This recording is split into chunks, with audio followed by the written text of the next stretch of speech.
Are crunches hurting your spine or are they helping your spine? Well, we're going to discuss that a little bit today, and at the end, we're going to talk about some alternatives you can implement into your training program.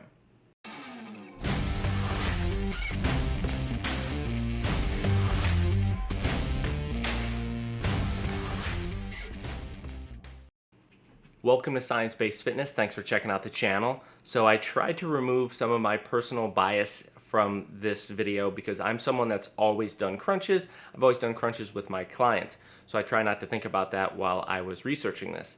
I found a 2011 paper by Bret Contreras and Brad Shoenfeld that I really feel like did a good systematic review of a lot of the research out there. So I want to use my main focus as their paper going forward here.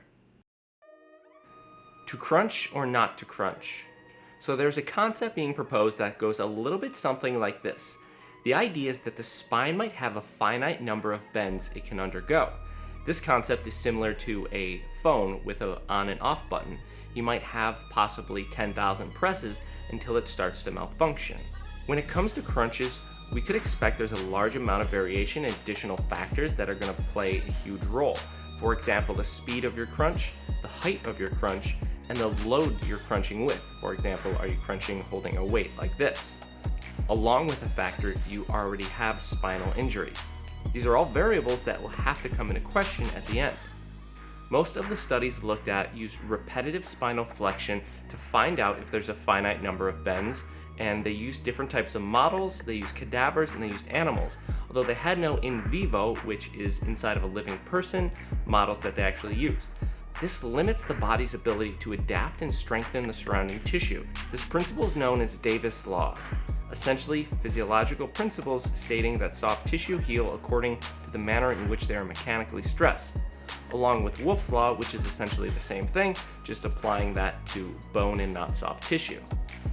So the study found that there was a finite number of spinal flexions, and it ranged anywhere from 4,000 to 86,000, which is a very large discrepancy. But without the body's natural ability to adapt, are these findings valid? Well, it's kind of hard to say, but let's see what the authors concluded. It is premature to conclude that the human spine has a limited number of bending cycles, although it appears that a large number of continuous bending cycles may ultimately have a detrimental effect on the spinal tissue. No evidence exists that a low-volume strength-based exercise routine that includes dynamic spinal flexion movements will hasten the onset of disc degeneration, and a case may be made that such exercise may in fact produce a beneficial effect in terms of disc health.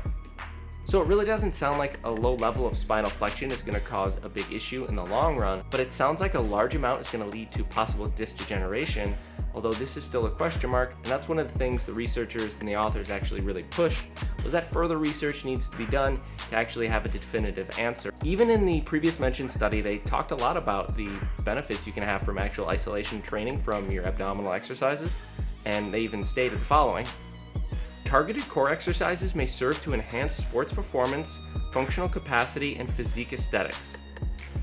Now, with that being said, I want to take a look at 4 of my favorite ab exercises. Now, these aren't the only ab exercises that you can do, but these are just 4 that I thought I'd throw in that are going to target each area of our core.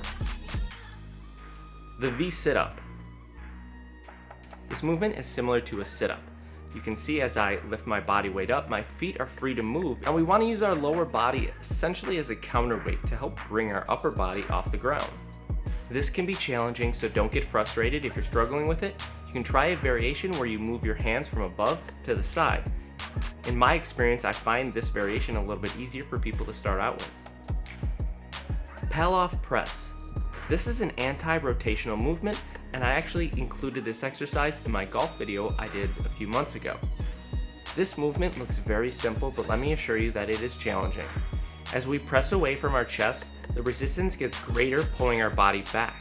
I recommend everyone use a mirror when they first start out with this, because everyone thinks they're pressing straight away from their body, and typically they're not. If you find yourself struggling to stay symmetrical, then there's a possibility that you're lifting too heavy of weight. Try reducing the weight and seeing how it goes from there. The ab rollout. This exercise, in my opinion, is one of the most challenging ab exercises. You want to go onto your knees and roll forward with whatever type of an ab roller you're using. You want to focus on your level of control when doing this exercise. You don't have to flatten yourself to the ground when you extend out. That's going to make this very difficult. You want to start and work your way till you can comfortably do a few reps and then extend farther out. A few reps and then extend farther out. This exercise, in my experience, is one of the most challenging exercises, and I typically don't recommend people doing this if they have any previous shoulder injuries, because that can then exacerbate that problem. The plank is probably one of the simplest movements. Typically with my clients, if I find someone has an easy time doing a minute plank for 3 separate sets, you can extend your arms forward, simply lengthening the lever that your core has to support. This simple change can make the plank more challenging, but you want to focus on bracing your core. Don't just jump into this variation because you want to make it harder. You should really focus on perfecting form, and that's one thing we always stress here. A couple final thoughts here. It seems like there's still some gray area on if the crunches could be detrimental in the long run. It seems like that there's so many effective alternatives to just simply doing crunches that we don't have to always have spinal flexion in order to create a good ab workout or to get some good isolation work. Well, hopefully you guys learned a little bit. If you're not already subscribed, I'd appreciate it if you could hit that subscribe button somewhere over here or over here. I'm not sure where it is, but we'll see you guys next time. Have a good day, and we'll catch you in the next one.